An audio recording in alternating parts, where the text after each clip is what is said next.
Bonjour, bienvenue dans cette vidéo. Aujourd'hui, nous allons parler de la communication avec nos enfants et de l'écoute des peurs des enfants. Je suis Anaïs Severt, thérapeute, coach parental et formatrice.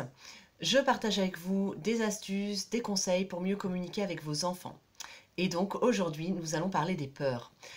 Si vous avez des enfants, si vous êtes en contact d'enfants, j'imagine que vous savez que les enfants, ils ont beaucoup de peurs. Comme nous d'ailleurs, les adultes, ils peuvent avoir des peurs liées à leurs cauchemars, des peurs des monstres, des sorcières, des dragons, si ce sont des petits. Ils peuvent aussi avoir des peurs liées à l'école, la peur d'être interrogé, la peur de rater. Voilà, chaque âge a ses peurs finalement, plus ou moins réalistes d'ailleurs. Mais donc, c'est vraiment important de pouvoir, nous, en tant que parents, écouter ces peurs. Alors bien souvent, nous nous y prenons mal. Bien souvent, quand notre enfant a une peur, ce que nous faisons en tant que parents, et parce que nous voulons bien faire, parce que nous voulons mettre fin à la peur, eh bien nous essayons de rassurer l'enfant. Nous lui disons, mais tu vas voir, ça va bien se passer. Mais non, les dragons, les monstres, ça n'existe pas. C'est dans ta tête. Regarde, dans le placard, il n'y en a pas, sous le lit, il n'y en a pas. Nous essayons en fait de rassurer l'enfant par des arguments finalement rationnels. Et oui, vous avez raison, les monstres, ça n'existe pas. Sauf que les monstres ne sont pas dans la réalité, ils sont dans l'imaginaire de l'enfant, ils sont dans sa tête. Ok. Donc le simple fait de regarder sous le lit ou dans le placard ne met pas fin à la peur, bien souvent. Donc, comment faire avec ces peurs? Comment faire pour que notre enfant soit par lui-même rassuré, qu'il n'ait plus ces peurs? Eh bien, nous devons écouter les peurs. Et pour ça, la première chose à faire, c'est de ne pas porter de jugement sur les peurs. C'est-à-dire d'arrêter de rassurer notre enfant en lui disant que ça n'existe pas, qu'il ne devrait pas avoir peur. Au contraire, ok, j'entends que tu as peur des loups, j'entends que tu as peur des monstres. Raconte-moi ça. Nous avons vu donc qu'il était inutile de rassurer et de donner des arguments rationnels. La peur, elle est dans l'imaginaire. Il ne sert à rien d'argumenter. Donc, au contraire, je vais accueillir la peur. Je vais lui dire, ah oui, ok, tu as peur des monstres, tu as peur des sorcières. Ensuite, la deuxième chose à faire, c'est d'aider l'enfant à dérouler sa peur. Tu me dis que tu as peur des monstres, raconte-moi un petit peu ça. Qu'est-ce que tu imagines? Alors là, quand on fait dérouler la peur, ce qui est important, c'est d'utiliser le conditionnel. Qu'est-ce que tu imagines qu'il se passerait? Pas qu'est-ce que tu imagines qu'il se passera, parce que nous savons que ça n'arrivera pas. Ok, nous, on ne croit pas aux monstres, d'accord? Mais qu'est-ce que tu imagines, toi? Qu'est-ce qui se passe dans ton imaginaire? Qu'est-ce que tu imagines qu'il se passerait s'il y avait un monstre? Il serait comment le monstre? Décris-le-moi.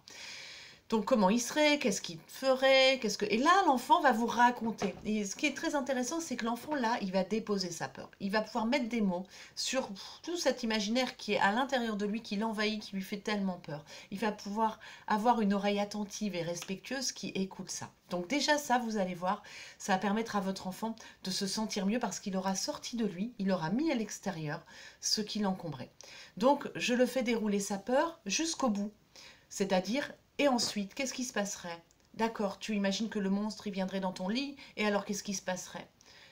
Tu imagines qu'il te pousserait, tu imagines qu'il te tuerait. Alors là, c'est important parce que donc l'enfant va vous dire sa plus grande peur. Vous lui demandez toujours qu'est-ce qui se passera, qu'est-ce qui se passerait après. Et ensuite, et ensuite, et ensuite. Et comme ça, vous allez avoir la plus forte peur de votre enfant. Qui est peut-être que le monstre envahisse la maison, qui est peut-être que le monstre le tue. Alors vous allez peut-être entendre des choses, c'est dans l'imaginaire, mais il vaut mieux que l'enfant puisse le déposer pour que ça l'encombre moins et qu'il puisse s'appuyer sur vous pour traverser sa peur. Donc une fois qu'on a fait tout ce travail de dérouler la peur, eh bien là vient un moment très intéressant qui est de quoi aurais-tu besoin pour faire face à ta peur? De quoi aurais-tu besoin pour avoir moins peur? Donc si ta peur c'est le monstre, si tu as peur que le monstre te dévore, de quoi tu aurais besoin pour faire face au monstre, pour faire face à ta peur du monstre?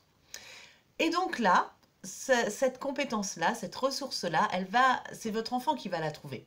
Puisque sa peur est dans son imaginaire, eh bien la ressource, elle est également en lui. Donc de quoi il aurait besoin? Peut-être qu'il va vous dire qu'il aurait besoin d'une épée.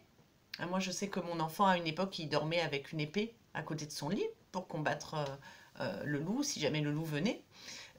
peu importe, ok, ça peut être un bouclier, ça peut être une épée, ça peut être un pistolet, ça peut être une potion magique pour faire fuir la sorcière. Voilà, je ne sais pas de quoi votre enfant, ça c'est vraiment la ressource, la créativité de votre enfant. Donc c'est pas à vous en tant qu'adulte de donner a priori des idées, d'accord? Laissez votre enfant émerger avec son imaginaire. S'il vous dit j'ai besoin que tu restes avec moi toute la nuit à côté de moi, bon, ça, c'est peut-être pas possible. Donc, il faut une ressource qu'il puisse utiliser seul. Hein. Ce qui est génial avec cette technique d'écoute de votre enfant, c'est qu'il va trouver la ressource en lui. Et ne vous inquiétez pas, votre enfant, il a plein de ressources. Donc, il a les ressources en lui pour faire face à ses peurs. Il a juste besoin de vous pour déposer sa peur, la dérouler et trouver la ressource pour ne plus avoir peur. Voilà, donc, je résume. Accueillir la peur sans jugement, l'accueillir pleinement, sans jugement, sans rassurer, sans rationaliser. Écouter la peur complètement, la dérouler jusqu'au bout, de voir qu'est-ce qui lui fait le plus peur. Et puis, dernière chose, de quoi il aurait besoin pour faire face à sa peur, quelle est la ressource qu'il va pouvoir mobiliser. Voilà, avec ça, vous aidez votre enfant à traverser sa peur. J'ai pris l'exemple des monstres, j'aurais pu prendre l'exemple du contrôle de maths. C'est pareil en fait. Hein. C'est pareil, qu'est-ce qu'il imagine qui se passerait, de quoi il aurait besoin. Et donc peut-être il a besoin de réviser, peut-être il a besoin de se préparer, de se faire aider. C'est exactement la même chose, quelles que soient les peurs. Voilà, essayez cette technique, je vous assure, vous verrez, c'est vraiment chouette. Et l'enfant découvre qu'il a la ressource en lui, qu'il a l'autonomie pour faire face à ses peurs. Et ça, vraiment, c'est génial. À bientôt. N'oubliez pas de vous abonner à mon blog, blog-esper.com et à ma chaîne. À bientôt.